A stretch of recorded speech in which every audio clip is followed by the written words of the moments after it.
నిజామాబాద్ జిల్లాలోని ఏదైతే వీర హనుమాన్ విజయయాత్రలో భాగంగా చాలా మంచి శోభయాత్రలో చాలా మంది అయితే పాల్గొంటా ఉన్నారు. సో వారి వారి భక్తిని అయితే ఒక్కొక్క రకంగా ప్రదర్శిస్తా ఉన్నారు. అన్న జై శ్రీరామ్. సో ఎప్పటి నుంచి ఈ విజయయాత్రలో పాల్గొంటా ఉన్నారు? ఈ విజయయాత్ర నిజామాబాద్ లో స్టార్టింగ్ అయినప్పటి నుండి నేను పాల్గొంటున్నాను. నేను అనుకుంటే 8-9 సంవత్సరాలు అవుతున్నది ఈ విజయయాత్ర స్టార్ట్ చేసి. దీనికి మా గాధాకృష్ణ గారు దీన్ని స్టార్ట్ చేశారు. మన హనుమాన్ విగ్రహం నిలబడేది ఉండే స్టార్టింగ్ లో, దాని తర్వాత మళ్ళీ ఇంకా పెద్దది కావాలని చెప్పేసి మా రాధాకృష్ణ గారు ఆయన ధైర్యంతో ఇంత పెద్ద విగ్రహానికి ఇచ్చేసిండు. దాన్ని మేము ర్యాలీగా ఇప్పుడు ఎంత బాగా జరుగుతుందంటే మన హైదరాబాద్ తర్వాత సెకండ్ నిజామాబాదే వస్తుంది ఈ ర్యాలీలో. అంతమంది ప్రజలు పాల్గొంటున్నారు స్వచ్ఛందంగా. ఈ విజయయాత్ర ఎంత దిగ్విజయంగా జరుగుతుందంటే మన నిజామాబాద్ లో అసలు ఊహించలేము. అసలు ఇంత అంటే ఒక 15 మందితో స్టార్ట్ అయిన ఈ శోభయాత్ర, ఒక విగ్రహంతో మొదలైన శోభయాత్ర ఇలా 5 భారీ విగ్రహాలు, లక్షలాది మంది ఇలా శోభయాత్రలో పాల్గొంటా ఉన్నారు. సో దీని గురించి ఏం చెప్తారు? ఈ విగ్రహాలు ఒకటి ఉండే తర్వాత 2 అయిన తర్వాత ఇప్పుడు 7 విగ్రహాలతో విజయవంతంగా జరుగుతున్నది. దీన్ని ప్రజలు కూడా చాలా సంతోషిస్తున్నారు.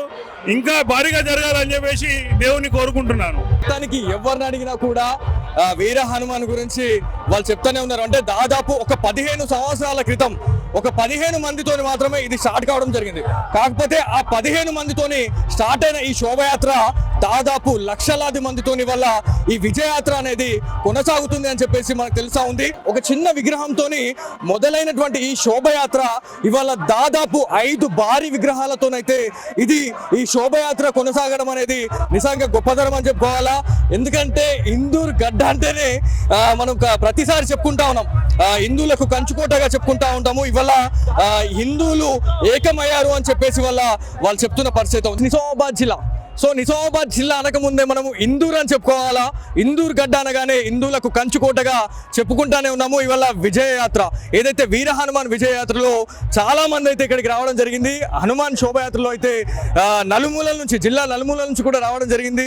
అసలు ఎట్లా ఉంది అనే దానిపైన ఖచ్చితంగా మనం మాట్లాడదాం. అంటే ఎట్లా ఉంటుంది, ప్రతిసారి ఎట్లా ఉంటుంది, ఈసారి ఏమైనా చేంజెస్ ఏమైనా ఉన్నాయా? సో ఎన్ని వేల మంది ఇక్కడ పార్టిసిపేట్ చేసే అవకాశం ఉంది ఈ విజయయాత్రలో అనే దానిపైన మాట్లాడడం. అన్న మీరు చెప్పండి, ముందుగా మీకు ఇక్కడ సిచ్యువేషన్ చూస్తే ప్రతి ఏటా ఎట్లా ఉంటుంది, ఈసారి ఎట్లా ఉంది అనేది చెప్పండి ఒకసారి.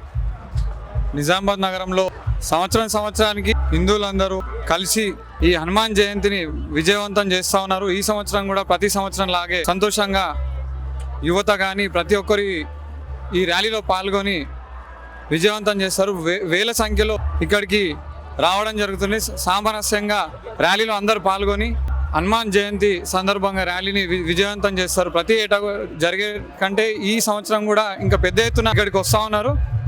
నిజామాబాద్ నగర ప్రజలందరూ కూడా మేము కూడా హనుమాన్ జయంతి శుభాకాంక్షలు తెలియజేస్తా ఉన్నాం. అన్న మీరు చెప్పండి, తెలంగాణలో చూసుకుంటే నిజామాబాద్ అనేది ప్రతిసారి కూడా మనము ఫోకస్ చేస్తూనే ఉంటాం. నిజామాబాద్లో ఎట్లా జరిగింది, సో మనకి శ్రీరామనవమి కావచ్చు, హనుమాన్ జయంతికి సంబంధించిన వేడుకలు ఎట్లా జరిగినాయి అనేది ప్రతిసారి అనుకుంటాం. ఈసారి ఎట్లా అనిపిస్తా ఉంది మీకు చూస్తే? ఈసారి చాలా గ్రాండ్ గా ఉంది, చాలా బాగుంది ఈసారి. అవును. సో ఇక్కడ ఎంత మంది వచ్చే అవకాశం ఉంది ఈ విజయయాత్రలో? వేల సంఖ్యలో వస్తారు ఇక్కడ. ఇది మొత్తం ఎవరిని అడిగినా కూడా ఒకటే మాట చెప్తా ఉన్నారు. సో ఈ వీర హనుమాన్ విజయయాత్రలో చాలా మంది అయితే పార్టిసిపేట్ అవుతా ఉన్నారు. దాంతోపాటు 2 తెలుగు రాష్ట్రాల్లో కూడా నిజామాబాద్ ఎప్పుడు హాట్ టాపిక్ గా మనం చూసుకుంటా ఉంటాం. దాంతోపాటు హిందువులకు కంచుకోటగా చెప్పుకుంటా ఉంటాం. ఇక్కడ హనుమాన్ జన్మదిన వేడుకలు కావచ్చు, దాంతోపాటు శ్రీరామనవమి వేడుకల్లో చాలా మంది పెద్ద మొత్తంలో ఇక్కడ ర్యాలీ అయితే తీసే అవకాశం ఉంటుందని చెప్పేసి చెప్పడం జరుగుతా ఉంది.